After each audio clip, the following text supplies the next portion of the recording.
Milton এরকমের পুরাই সময় মনে করেন এর পোলারে ওর পোলারে ধরে 10,000 20,000 টাকা নিয়ে খায়, ইয়াবা বেচে কয় বা গাঁজা বেচে। যদি ইয়াবা বেচে গাঁজা বেচে তাহলে এই ড্রাইভার কে নেবে? পুলিশ প্রশাসন আছে না দেশে, প্রশাসন ধরবে।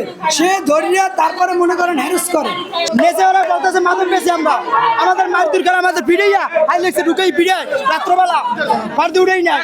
থানার সামনে ঘেরাও করেছি, থানায় মামলা নেয় না।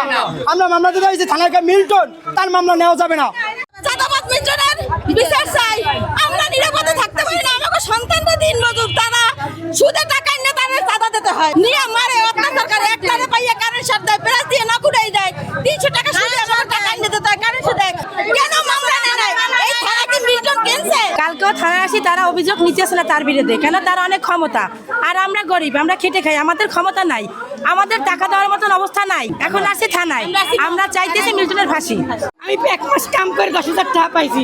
এই 10,000 টাকা আরে দিয়া আমার ছেলে আমি ছাড়াই আনছি দাদা। এখন পর্যন্ত মিল্টন